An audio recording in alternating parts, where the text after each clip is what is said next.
50 വർഷക്കാലത്തിന് ശേഷം ഒരു പൂർവ്വ വിദ്യാർത്ഥി അധ്യാപക സംഗമം നടന്നത് മരുതോങ്കര സെന്റ് മേരീസ് ഹൈസ്കൂളിലാണ്. 1962-63 ബാച്ചിൽ SSLC പഠിച്ച 23 പേരിൽ 22 പേരും ഈ സംഗമത്തിൽ പങ്കാളികളായി എന്നതാണ് ഒരു പ്രത്യേകത. 62-63 ബാച്ചിൽ ഇവിടെ പഠിപ്പിച്ച 5 അധ്യാപകരെയും ഈ സംഗമത്തിൽ ആദരിക്കാൻ കഴിഞ്ഞു എന്നതാണ് മറ്റൊരു പ്രത്യേകത. അരനൂറ്റാണ്ടിന് ശേഷം സഹപാഠികൾ ഒത്തുചേർന്നപ്പോൾ പലരും പിന്നീട് കാണുന്നത് ഇവിടെ വെച്ചാണ്. 62-63 ബാച്ചിൽ ഇവിടെ പഠിച്ച റിട്ടയർഡ് DYSP ലൂക്കോസ് സാറിൻ്റെ അന്വേഷണ പാഠവുമാണ് ഇത്തരമൊരു കൂട്ടായ്മയ്ക്കായി മുഴുവൻ പേരെയും അന്വേഷിച്ച് കണ്ടെത്താൻ കഴിഞ്ഞത്. SSLC പാസ്സായതിനു ശേഷം ഞാൻ പാപ്പൂട്ടിയെ പോലെയുള്ള ചുരുക്കം ചില സുഹൃത്തുക്കളെ മാത്രമേ കാണാറുള്ളൂ. ബാക്കി 2 സ്ത്രീകൾ ഒഴിച്ച് ബാക്കിയുള്ള 11 പേരിൽ ബാക്കി 9 പേരെ ഒരിക്കലും കണ്ടിട്ടേ ഇല്ല. അവരെ കാണാനുള്ളതായ ഒരു അദമ്യമായ ആഗ്രഹം. പിന്നെ പലപ്പോഴും ഈ ഒരു വട്ടം കൂടി എൻ്റെ ഓർമ്മകൾ മേയുന്ന പാട്ട് കേൾക്കുമ്പോൾ എൻ്റെ വിദ്യാലയത്തിൽ എൻ്റെ സുഹൃത്തുക്കളൊക്കെ വീണ്ടും ഒരു ദിവസം കൂടാനുള്ളതായ ഒരാഗ്രഹം എന്നും എൻ്റെ മനസ്സിൽ ആ പാട്ട് കേൾക്കുമ്പോഴൊക്കെ എല്ലാ കാലത്തും എൻ്റെ മനസ്സിലുണ്ടാവാറുണ്ട്. അതിൽ നിന്നാണ് ഇതിനുള്ള പരിചയം. ഞങ്ങളൊരു ദിവസം കൂടി പാപ്പൂട്ടി ആദ്യം ഞാൻ വിളിച്ചു പറഞ്ഞു, പാപ്പൂട്ടി നമുക്ക് കൂടാമെന്ന് പറഞ്ഞു. ജൂണിക്കുട്ടിയെ വിളിച്ചു പറഞ്ഞു, അവർ സമ്മതിച്ചു. അപ്പോൾ അവർ പറഞ്ഞു നിങ്ങൾ തന്നെ കണ്ടുപിടിക്കണം, ഞങ്ങൾക്ക് ഇവർക്ക് തിരക്കാണ്. അങ്ങനെ ഞാൻ കഴിഞ്ഞ 10-12 മാസമായി ആൾക്കാരെ ട്രേസ് ചെയ്യുകയായിരുന്നു. കൂട്ടായ്മ Maruthonkara higher secondary school manager father Thomas Vattott Tharappel ഉദ്ഘാടനം ചെയ്തു. പൂർവ്വ അധ്യാപകരായ KM George, Chinnamma teacher, CD Thomas, PA Augusty, Chacko sir എന്നിവരെ ആദരിച്ചു.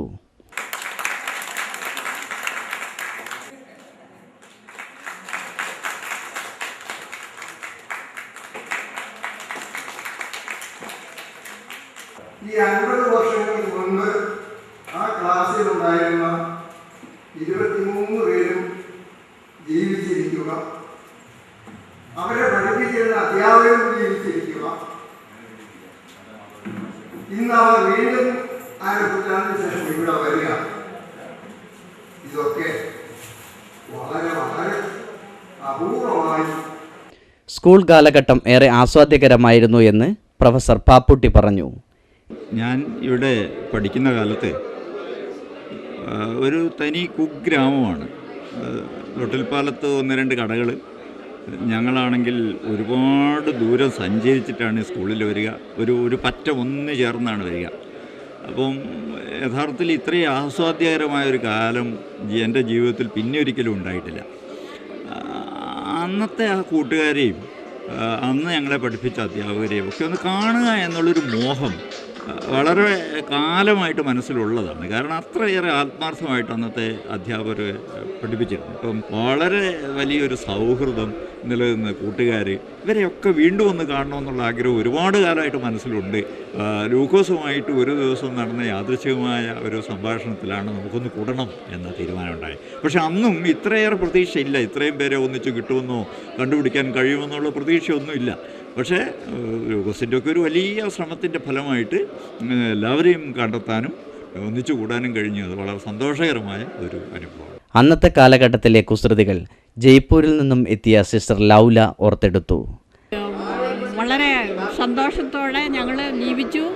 എല്ലാവരും ഒന്നിച്ച് സ്നേഹിച്ച് ഞങ്ങൾ പഠിച്ച് നടന്ന കുട്ടികളായി. പിന്നെ കുസൃതികളൊക്കെ കാണിച്ചു. അന്നേരം മാസ്റ്റർമാർ ഞങ്ങളെ വഴക്ക് പറയുമായിരുന്നു. പക്ഷെ അതൊക്കെ ഇപ്പോൾ ഞങ്ങൾക്ക് നല്ല അനുഭവമായി മാറിയിരിക്കുന്നു.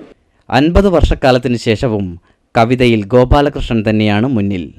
ഓർമ്മകൾ മഞ്ജീര ശ്രുതിയുണർത്തുന്നൊരി ഗ്രാമാന്തരീക്ഷത്തിലൊത്തുചേർന്ന് ഓടിക്കളിച്ചതും പാടിച്ചിരിച്ചതും കൂടിപ്പറഞ്ഞൊട്ടിരുന്നു പോകാം. നിൽക്കുന്നൊരമ്പതാണ്ടപ്പുറത്തോർമ്മകൾ പൂക്കളും ഉൾച്ചെടിക്കാടുമൊപ്പം. അമ്മയി ജ്ഞാനക്ഷേത്രാങ്കണമീവർ കിമ്മഹി ജന്മത്തിലെങ്ങുമെന്നും. SSLC വിജയത്തിന്റെ സുവർണ ജൂബിലി ആഘോഷിക്കുന്നവരുടെ സമ്മാനമായി ഈ വർഷം സ്കൂളിൽ നിന്നും SSLCക്ക് മികച്ച വിജയം കൈവരിച്ച വിദ്യാർത്ഥികൾക്ക് ഉപഹാരം നൽകി. വിഭവസമൃദ്ധമായ ഭക്ഷണവും കഴിച്ച് പഴയ ഓർമ്മകളുമായി പുതിയ ചിത്രങ്ങൾ പകർത്തിയാണ് ഇവർ എല്ലാവരും മടങ്ങിയത്. RK Sugunan, news bureau, Thottilpalam.